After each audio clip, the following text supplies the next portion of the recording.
into that space. As a consequence, if you hark back to the conversation that Mr. Mohandas Pai had on the whole context of leadership and analytics being of use within banking, the legacy of most leaders within the Indian banking system it has moved into retail banking only over the last couple of years. Their focus has been more on corporate banking. Having said that, and with that little bit of context, the potential that the banking industry is sitting on is amazing. I mean, as we speak, if I were to talk about some stats, we have today something like about 130 million credit active consumers and about 250 million consumers overall within the credit bureau space. That means that the whole of organized lending in this country covers about 250 million people odd out of 1.3 billion. We clearly believe that there's a possibility to take this to add on another 400 odd million people into this scheme of consumer lending, and add also a lot more of interesting products and services that can actually add a lot of value. Many of you would have heard these stats about the number of credit card instruments that are available in India right now, numbering somewhere near about 25 million, and the potential the payments industry has in terms of creating instruments that can actually cater to the online demand. So potentially, the industry is sitting on a huge amount of latent demand, and there's a possibility to get a lot of things going on there. So one part of the outlook, I'd just say, is the credit industry and the scope that it has there.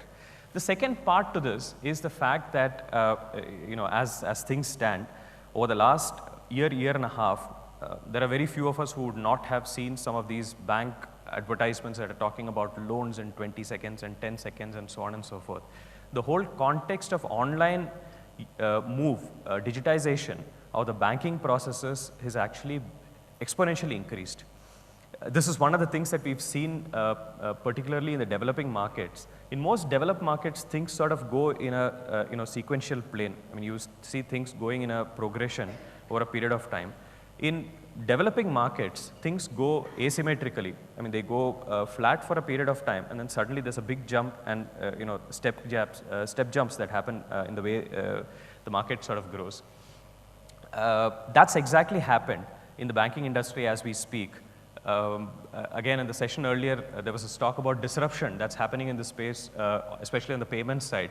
I'd actually call out it's equally happening on the credit evaluation side, with a lot more of the innovation moving into areas that are digitizing the processes way ahead of how the banking system would have wanted to do it and has been doing it over the last couple of years. The last part of this is actually the sort of core banking challenges, and a lot of what we talked about is now external. One is the opportunity, the second was the whole context of what's happening in terms of consumer preferences.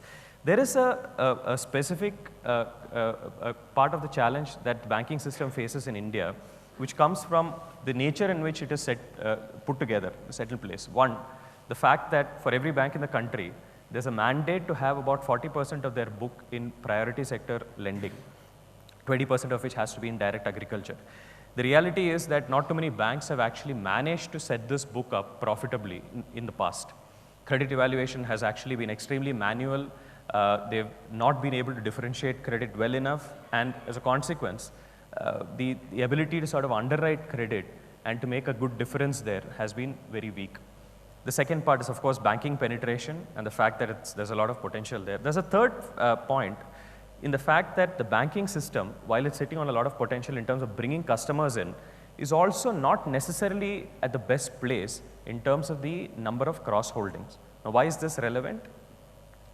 If you take a Western average, consumer of a banking system in the Western world typically has about 4 relationships with their primary bank.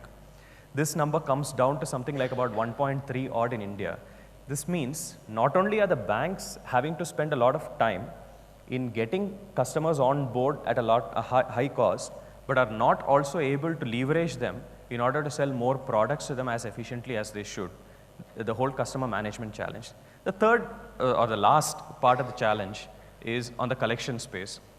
Given the diversity of the country, many of the challenges of address that the earlier speaker spoke about and so on, typical ability to realize money from a non-performing asset is actually way lower than you would see in other parts of the world. How does all of this translate to the sort of analytic equivalent of answering or supporting the business in answering these questions? The way we have seen this is that there's a necessity for the analytics framework around retail banking to be split into broadly 3 parts: supporting the acquisition, customer management, and collection. And across each of these areas, to actually look at specific things that you'll need to look at in that particular space to be able to drive efficiency of operation. Much like the earlier speaker talked about it, this is a question of trying to figure out the right kind of impact items that you want to pick up within the banking system, and then figuring out what is the best means of ensuring that you are changing that metric over a period of time. I'll call out my personal experience, for instance. Before I joined this organization, I was part of a large bank handling the analytics team there. As we started the analytics journey, we had about 25, 30 people in the bank handling analytics. And over a 5-year period, that team grew to about 250 odd people that were handling core analytics for the bank. The key reason why this grew is because there was a huge amount of focus on one part of the journey that we took up as our emphasis. We just said we want to influence the cross-sell component of the bank. The cross-sell component in terms of average cross-holding was, let's say, in the 1.2 ranges. We said we want to take that to a number that's higher. Take it as close to about 2 as possible. In a 5-year period, we possibly moved that from about 1.2 to about 1.8.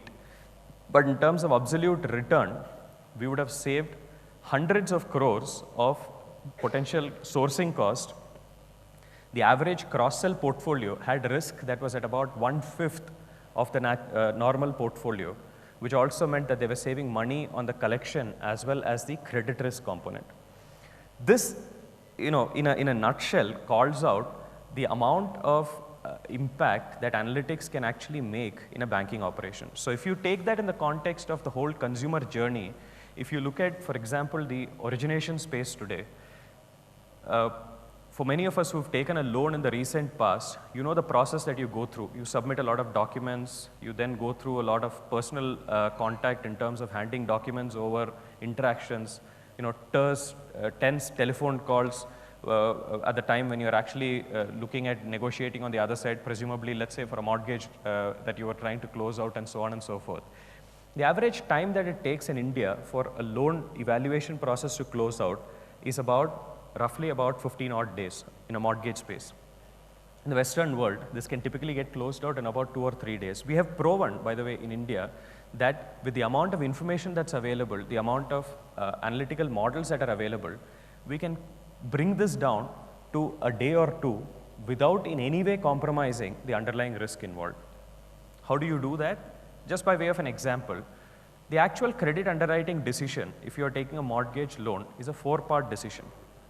The first of which is actually establishing the identity of the customer. The second is to establish the intent, the fraud checks, to ensure that you are not a fraudster, it's not somebody impersonating you. The third is to ensure that you are doing a capacity check on the consumer. And the fourth, in the case of a mortgage loan, is also to evaluate the property. Now, as we look at the changes that have happened in the Indian context over the last couple of years, the first thing that's happened is with Aadhaar and with a lot of electronic data that's available, there's a possibility for us now to overlap information and arrive at an analytical equivalent of let's say, a stability scorecard or a customer identity scorecard that can establish the identity of the consumer, and you might not want to put the physical processes in place. What would you have done 4 years back or 3 years back? The banks, perhaps many of them do that even today, they send a person over to your residence or to your office to do a field investigation. Cost, intrusion apart, it's also time consuming. You kill that problem that way. The second part, fraud checks. You can actually put in fraud databases that can do these checks, do fraud modeling, that can remove a lot of the work that can do there. For example, Experian today is running the country's largest fraud network, which is basically all the banks coming together in a closed user group and running a fraud detection service that has saved the banking system something like about 4,000 odd crores of losses in the last year of operation. And this was not even a full year, by the way. Third, capacity. There are multiple ways in which you can look at this. There's bureau information, that's income information that's available, there's ITR information that's available. If you put the bank statements, you can put all this information together. There's a possibility for you to develop credit scores, income estimation scores, leverage scores that can actually bring the consumer information together succinctly. The fourth part of the puzzle, which is basically looking at this in the context of, let's say, property details. Many of the the states are actually starting to digitize their property details, and there's a possibility for you to do some of these checks. There is a CERSAI database that's available that also ensures that this is something that you can go and do a practical check of on whether there's any duplicate lending that's happened against a property. Net, if you take a step back, the possibility exists in India for you to today set up an underwriting framework that can actually use disparate data sources, use analytics as a layer on top of it, use a decisioning layer on top of it, and to clearly put out something that can bring down the underwriting from maybe about a 15-day period to about a 2-day period, saving a whole amount of cost in the bargain. You don't need to put armies of people behind actually underwriting. You don't need to put armies of people in intrusive services that are actually going to consumers' residences and asking them for 15 different pieces of paper or going to their offices and checking on their credentials and make the consumer journey way more convenient and comfortable. Now, this same thing is something that can be done across the customer management side and across the collection side in the use of data and analytics together in a sort of a combined service that can make the whole process way sharper. So this, we think, is the sort of next journey for Indian banking and the thing that we believe analytics can add by way of value.